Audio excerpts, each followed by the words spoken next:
The secret garden was not the only one Dickon worked in. Round the cottage on the moor there was a piece of ground enclosed by a low wall of rough stones. Early in the morning and late in the fading twilight, and on all the days Colin and Mary did not see him, Dickon worked there planting or tending potatoes and cabbage, turnips and carrots, and herbs for his mother. In the company of his creatures he did wonders there and was never tired of doing them, it seemed. While he dug or weeded, he whistled or sang a bit of Yorkshire moor songs, or talked to Soot or Captain, or the brothers and sisters he had taught to help him. "We never get on as comfortable as we do," Mrs. Sowerby said, "if it wasn't for Dickon's garden. Anything will grow for him. His taters and cabbages is twice the size of anyone else's, and they've got a flavor with 'em as nobody's has." When she found a moment to spare, she liked to go out and talk to him. After supper there was still a long clear twilight to work in, and that was her quiet time. She could sit upon the low rough wall and look on and hear stories of the day. She loved this time. There was not only vegetables in the garden. Dickon had bought penny packages of flower seeds now and then and sown bright sweet-scented things among gooseberry bushes, and even cabbages, and he grew borders of mignonette and pinks and pansies and things whose seeds he could save year after year, or whose roots would bloom each spring and spread in time into fine clumps. The low wall was one of the prettiest things in Yorkshire, because he had tucked moorland foxglove into every crevice until only here and there glimpses of the stone were to be seen. "All a chap's got to do to make 'em thrive, Mother," he would say, "is to be friends with 'em for sure. They're just like the creatures. If they're thirsty, give 'em a drink, and if they're hungry, give 'em a bit of food. They want to live same as we do. If they died, I should feel as if I'd been a bad lad and somehow treated them heartless." It was in these twilight hours that Mrs. Sowerby heard of all that happened at Misselthwaite Manor. At first she was only told that Master Colin had taken a fancy to going out into the grounds with Miss Mary, and that it was doing him good. But it was not long before it was agreed between the two children that Dickon's mother might come into the secret. Somehow it was not doubted that she was safe for sure. So one beautiful still evening Dickon told the whole story, with all the thrilling details of the buried key and the robin and the gray haze which had seemed like deadness, and the secret Mistress Mary had planned never to reveal. The coming of Dickon and how it had been told to him, the doubt of Master Colin, and the final drama of his introduction to the hidden domain, combined with the incident of Ben Weatherstaff's angry face peering over the wall, and Master Colin's sudden indignant strength, made Mrs. Sowerby's nice-looking face quite change color several times. "My word," she said, "it was a good thing that little lass came to the manor. It's been the makin' of her and the savin' of him, standin' on his feet, and us thinkin' he was a poor half-witted lad with no straight bone in him." She asked a great many questions, and her blue eyes were full of deep thinking. "What do they make of it at the moor, him being so well and cheerful and never complainin'?" she inquired. "They don't know what to make of it," answered Dickon. "Every day as comes around his face looks different. It's fillin' out and doesn't look so sharp, and the waxy color is goin'. But he has to do a bit of complainin' with a highly entertained grin." "What for a mercy's name?" asked Mrs. Sowerby. Dickon chuckled. "He does it to keep them from guessin' what's happened. If the doctor knew he'd found out he could stand on his feet, he'd likely write and tell Master Craven. Master Colin's savin' the secret to tell himself. He's going to practice his magic on his legs every day till his father comes back, and then he's goin' to march into his room and show him he's as straight as other lads. But him and Miss Mary thinks it's best plan to do a bit of groanin' and frettin' now and then to throw folk off the scent." Mrs. Sowerby was laughing a low, comfortable laugh long before he had finished his last sentence. "Eh," she said, "that pair's enjoyin' theirselves, I'll warrant. They'll get a good bit of play actin' out of it, and there's nothin' children likes as much as play acting. Let's hear what they do, Dickon lad." Dickon stopped weeding and sat on his heels to tell her. His eyes were twinkling with fun. "Master Colin is carried down to his chair every time he goes out," he explained, "and he just flies out at Johns the footman for not carrying him careful enough.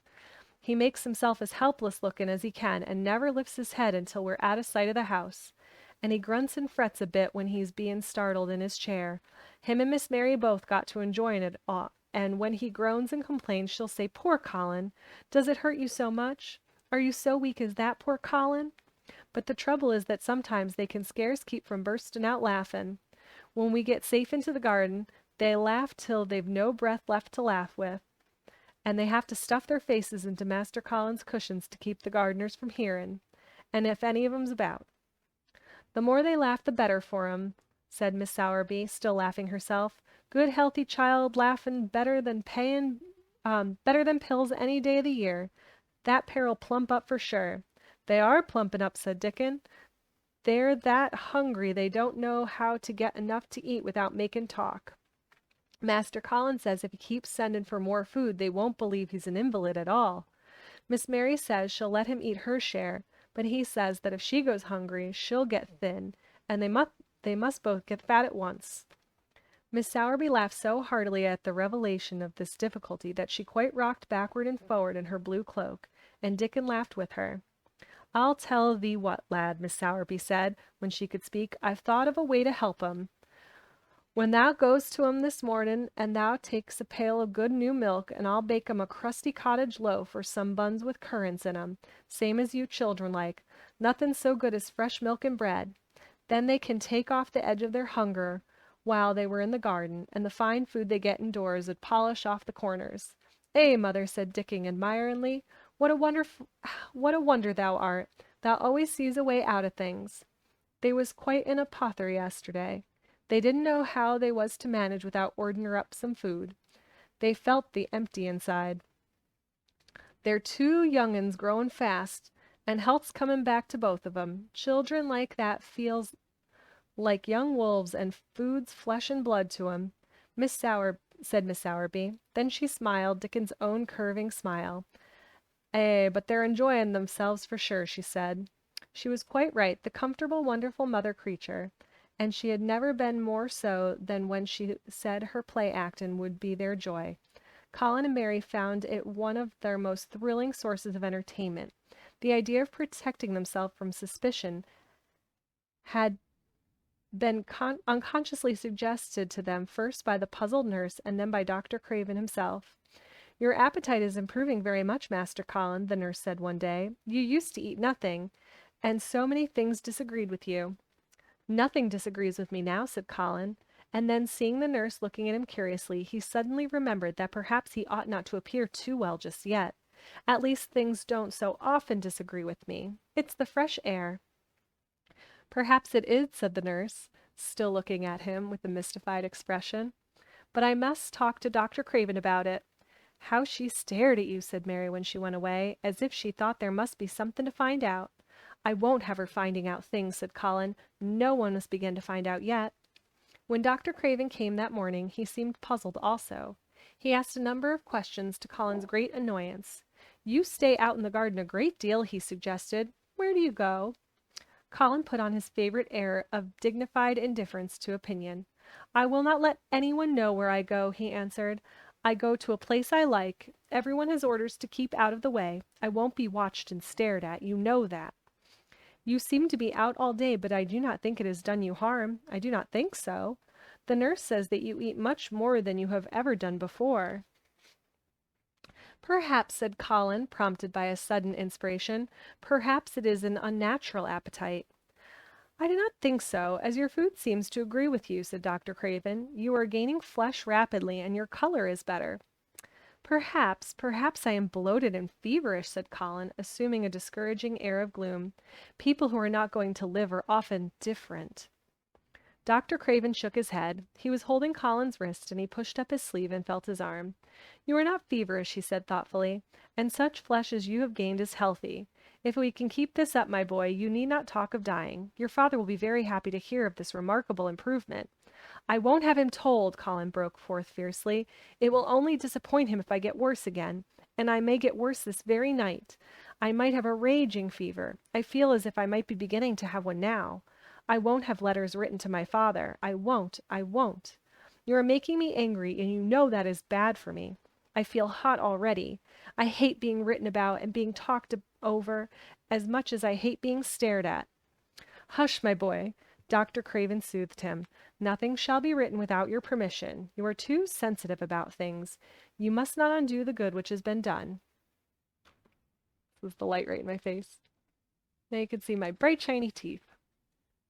Hasn't hit my eyes yet, though. I'm hoping the tree will save me.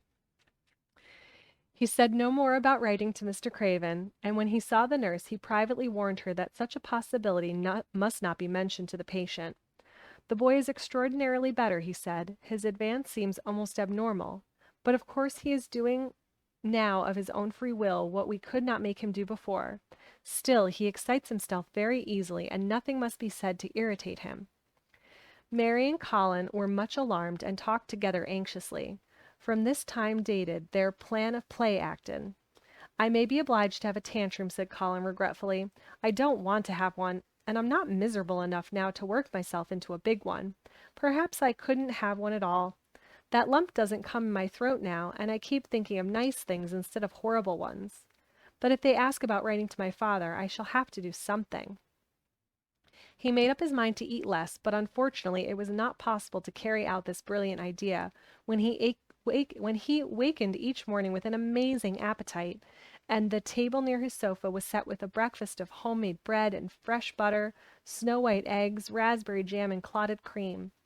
Mary always breakfasted with him, and when they found themselves at the table, particularly if they were delicate slices of sizzling ham sending forth tempting odors from under a hot silver cover, they would look into each other's eyes in desperation. I think we shall have to eat it all this morning, Mary, Colin always ended up saying. We can send away some of the lunch and a great deal of the dinner. But they never found they could send away anything, and the highly polished condition of the empty plates returned to the pantry awakened much comment. I do wish Colin would say also, I do wish the slices of ham were thicker, and one muffin each is not enough for anyone. It's enough for a person who is going to die, answered Mary, when first she heard this, but it's not enough for a person who is going to live. I sometimes feel as if I could eat 3 when those nice fresh heather and gorse smells from the moor come pouring in at the window. The morning that Dickon, after they had been enjoying themselves in the garden for about 2 hours, went behind a big rose bush and brought forth 2 tin pails and revealed that one was full of rich new milk with cream on top of it, and that the other held cottage-made currant buns folded in a clean blue and white napkin, buns so carefully tucked in that they were still hot. There was a riot of surprised joyfulness. What a wonderful thing for Mrs. Sowerby to think of! What a kind, clever woman she must be! How good the buns were, and what delicious fresh milk! The magic is in her just as it's in Dickon, said Colin. It makes her think of ways to do things, nice things. She is a magic person. Tell her we are grateful, Dickon, extremely grateful. He was given to using rather grown-up phrases at times. He enjoyed them. He liked this so much that he improved upon it.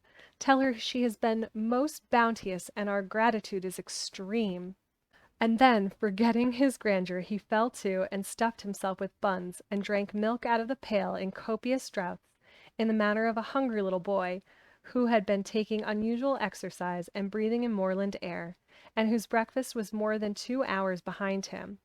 This was the beginning of many agreeable incidents of the same kind. They actually awoke to the fact that as Mrs. Sowerby had 14 people to provide for, she might not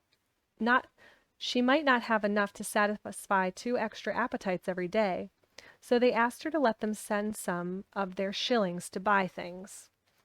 Dickon made the stimulating discovery that in the wood in the park outside the garden, where Mary had first found him piping to the wild creatures, there was a deep little hollow where you could build a sort of tiny oven with stones, and roast potatoes and eggs in it. Roasted eggs were a previously unknown luxury, and very hot potatoes with salt and fresh butter in them were fit for a woodland king. Besides being deliciously satisfying, you could buy both potatoes and eggs and eat as many as you liked without feeling as if you were taking food out of the mouths of 14 people. Every beautiful morning the magic was worked by the mystic circle under the plum tree, which provided a canopy of thickening green leaves after its brief blossom time was ended. After the ceremony, Colin always took his walking exercise, and throughout the day he exercised his newly found power at intervals. Each day he grew stronger and could walk more steadily and cover more ground, and each day his belief in the magic grew stronger, as well it might. He tried one experiment after another, as he found himself gaining strength, and it was Dickon who showed him the best thing of all. Yesterday, he said one morning after an absence, I went to Thwaite for mother, and near the Blue Crow Inn I seed Bob Haworth. He's the strongest chap on the moor. He's a champion wrestler, and he can jump higher than any other chap, and throw the hammer further. He's gone all the way to Scotland for the sport some years. He's knowed me ever since I was little, and he's a friendly sort, and I asked him some questions. The gentry calls him a athlete, and I thought of thee, Mr. Colin, and I says, how did thou make thy muscles stick out that way, Bob? Did thou do anything extra to make thyself so strong? And he says, well, yes, lad, I did. A strong man in a show that came up to Thwaite once showed me how to exercise my arms and legs and every muscle in my body. And I says, could a delicate chap make himself stronger with them, Bob? And he laughed and says, art thou the delicate chap? And I says, no, but I knows a young gentleman that's gettin' well of a long illness, and I wished I'd knowed some of them tricks to tell him about. I didn't say no names, and he didn't ask none. He's friendly, same as I said, and stood up and showed me good-naturedly like, and I imitated what he did what he did till I knowed it by heart. Stop whining. This dog.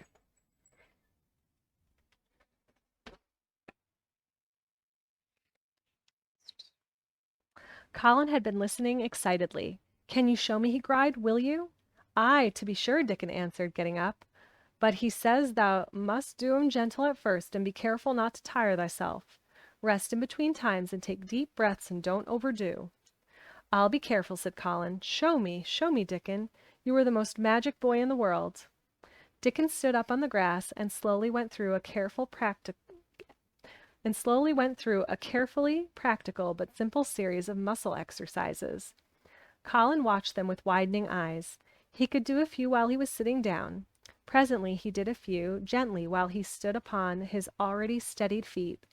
Mary began to do them also. Soot, who was watching the performance, became much disturbed and left his branch and hopped about restlessly because he could not do them too. From that time the exercises were part of the day's duties as much as the magic was. It became possible for both Colin and Mary to do more of them each time they tried. And such appetites were the result that before the basket Dickon put down behind the bush each morning when he arrived, they would have been lost. But the little oven in the hollow and Mrs. Sowerby's bounties were so satisfying that Mrs. Medlock and the nurse and Dr. Craven became mystified again. You can trifle with your breakfast and seem to disdain your dinner if you are full to the brim with roasted eggs and potatoes and richly frothed new milk and oatcakes and buns and heather honey and clotted cream. They're eating next to nothing, said the nurse. They'll die of starvation if they can't be persuaded to take some nourishment. And yet see how they look. Look, exclaimed Mrs. Medlock indignantly. I'm moithered to death with them. They're a pair of young Satans, burst in their jackets one day, and the next turning up their nose at the best meals cook can tempt them with. Not a mouthful of that lovely young fowl and bread sauce did they set a fork into yesterday, and the poor woman fair invented a pudding for them, and back it sent. She almost cried. She's afraid she'll be blamed if they starve themselves into the grave. Dr. Craven came and looked at Colin long and carefully. He wore an extremely worried expression when the nurse talked with him and showed him the almost untouched tray of breakfast she had saved for him to look at.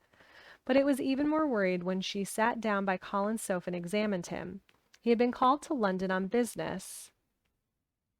When young things begin to gain health, they gain it rapidly. The waxen tinge had left Colin's skin, and a warm rose showed through it. His beautiful eyes were clear, and the hollows under them and in his cheeks and temples had filled out. His once dark, heavy locks had begun to look as if they sprang healthily from his forehead and were soft and warm with life. His lips were fuller and of a normal color. In fact, as an imitation of a boy who was a confirmed invalid, he was a disgraceful sight. Dr. Craven held his chin in his hand and thought him over. I am sorry to hear that you do not eat anything, he said. That will not do. You will lose all you have gained, and you have gained amazingly. You ate so well a short time ago.